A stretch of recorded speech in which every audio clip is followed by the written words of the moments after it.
Standard 12 lesson number 3 એક સરખા દિવસ સુખના। આ ગીત કાવ્ય છે અને પ્રભુલાલ દયારામ દ્વિવેદી આ કાવ્યના રચયિતા છે।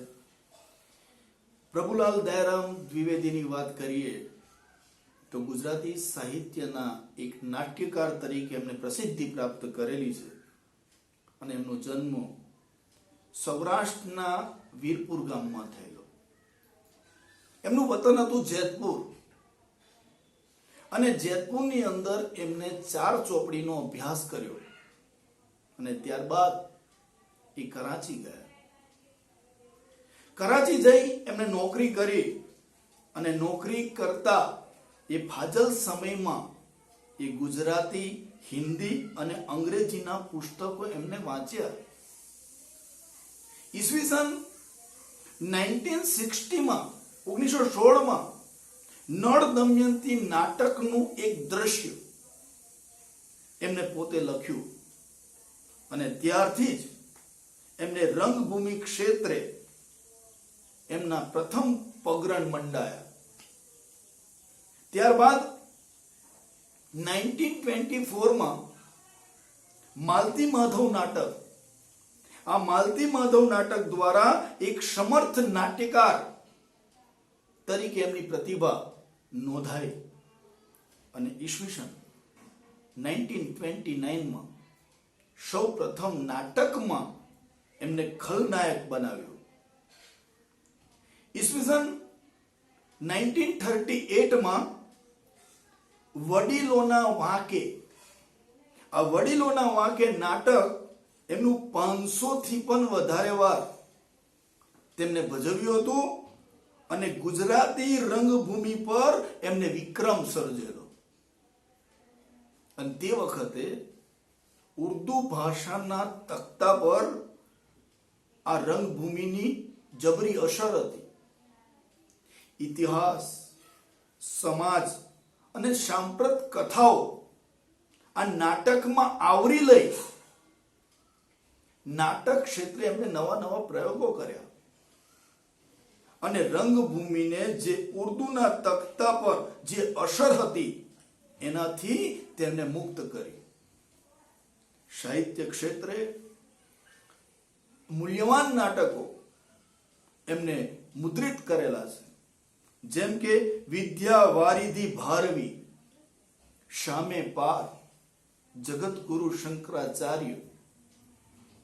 આ વ્યવસાયી રંગભૂમિના પ્રતિભા સંપન્ન એવા નાટ્યકાર પ્રભુલાલ દ્વિવેદી જે સમકાલીન તેમજ અનુગામી એમના નાટ્યકારોના એ ગુરુ બની રહ્યા।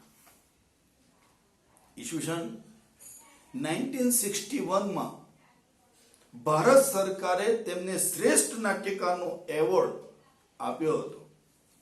આ પ્રભુલાલ દયારામ દ્વિવેદી તેમનો પરિચય હતો। ત્યારબાદ આપણે કાવ્ય સમજૂતી તરફ જઈએ। આ કાવ્યમાં પ્રભુલાલ દ્વિવેદી એ માનવ જીવનનું ઊંડું ચિંતન વ્યક્ત કરતું આ કાવ્ય એક સરખા દિવસ સુખના આ કાવ્ય આપતા કહ્યું છે કે મનુષ્ય ક્યારેય કદી અભિમાન કરવું જોઈએ નહીં,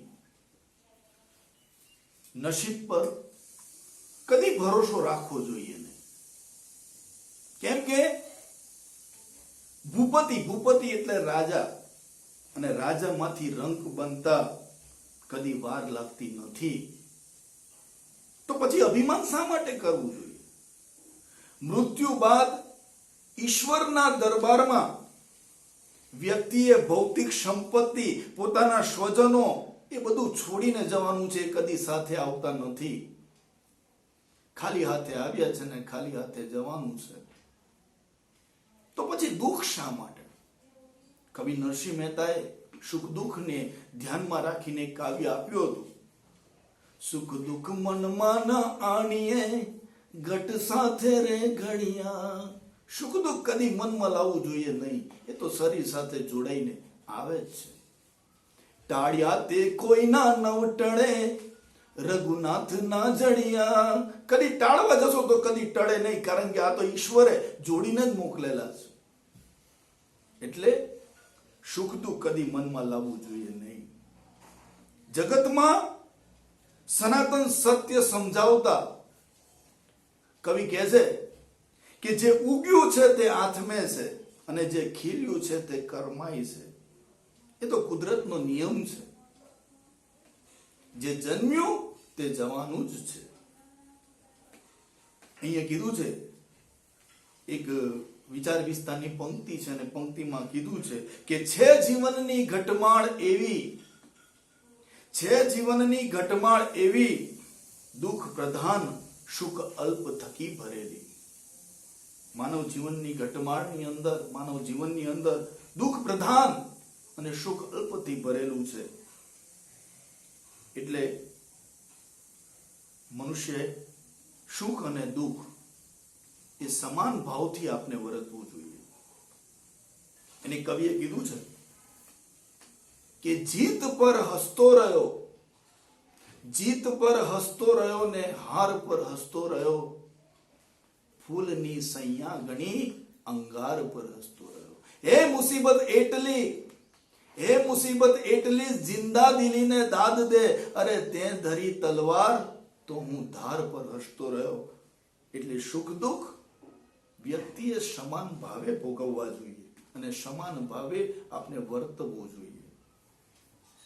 જ્યારે અહીંયા આગળની પંક્તિમાં એમને કીધું હતું કે જ્યારે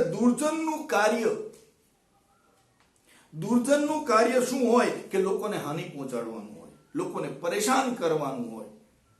પરંતુ આપણે અહંકાર છોડી ઈશ્વરની સર્વોપરિતાનો સ્વીકાર કરી આ બોધ આપનું કાવ્ય, જેનું નામ છે એક સરખા દિવસ સુખના, હવે આપણે કાવ્ય તરફ જઈએ. તો અહીંયા આ કાવ્યની અંદર સૌથી પહેલી પંક્તિની અંદર કહ્યું છે, એક સરખા દિવસ સુખના કોઈ ના જાતા નથી, એથી જ સાણા સાહેબીથી ફૂલાતા જ નથી. અહીંયા કીધું છે એક સરખા દિવસ સુખના કદી જાતા નથી, અને એથી જ સાણા સાહેબીથી લેશ ફૂલાતા નથી.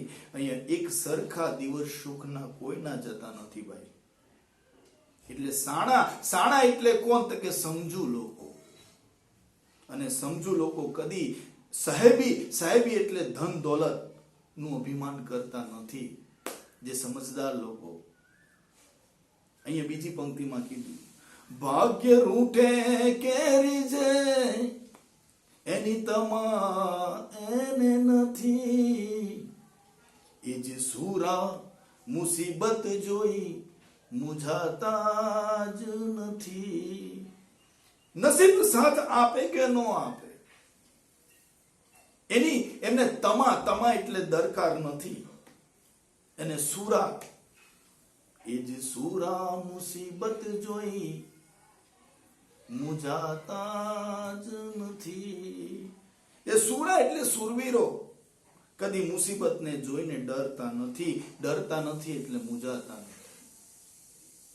ખીલે તે કરમાય છે, સર્જાય છે તે લોપાય છે, જે જડે તે પડે, એ નિયમ પલટાતા નથી.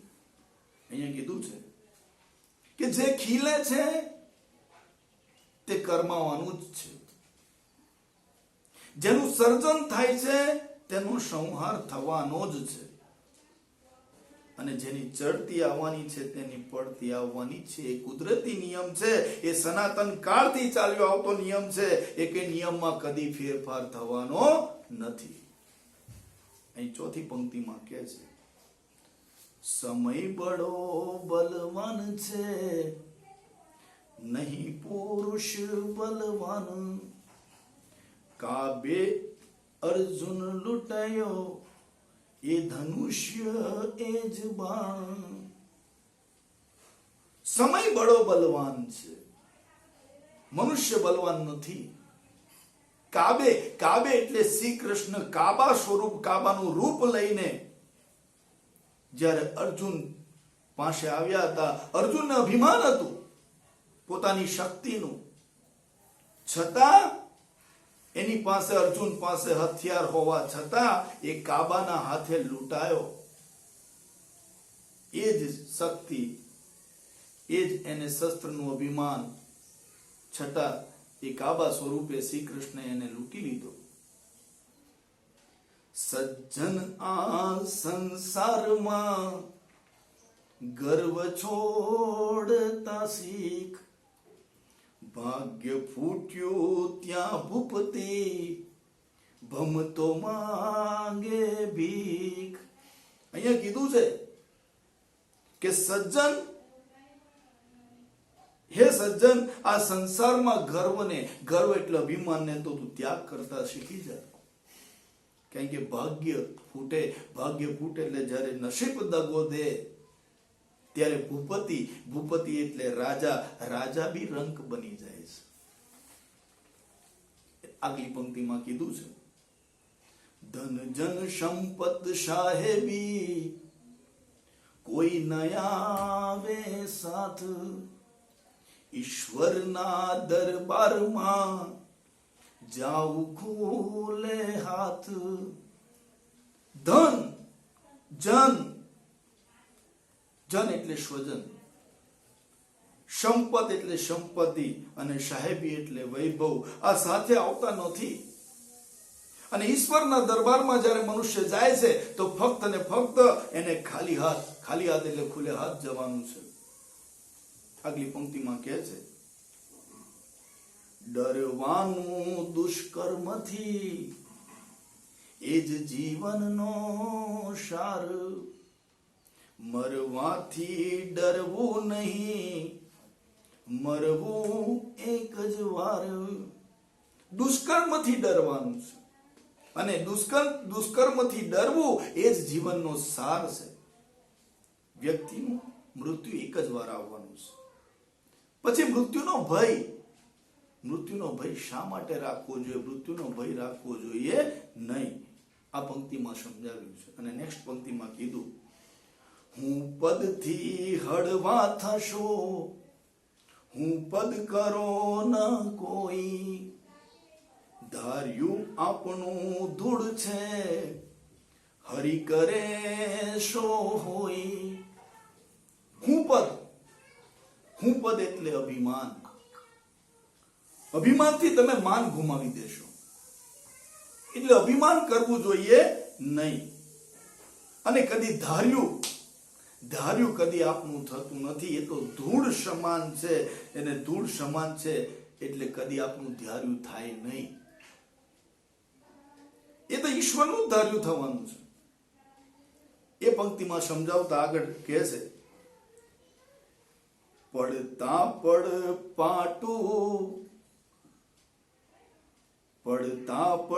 પાટું કદી દાઝ્યા ઉપર ડામું.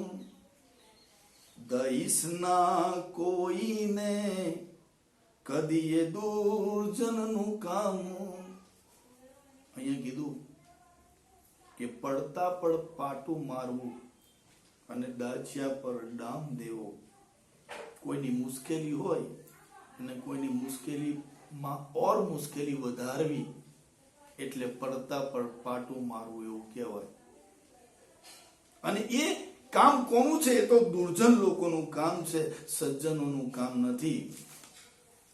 એક સરખા દિવસ સુખના કોઈ ન જાતા નથી. એથી જ સાણા સાહેબીથી લીશ ફૂલાતા નથી. એટલે એક સરખા દિવસ કોઈના જતા નથી. અને સમજુ લોકો એ ધન દોલત નું અભિમાન કરતા હોતા નથી. આ કાવ્યની પૂર્ણાહુતિ થાય છે.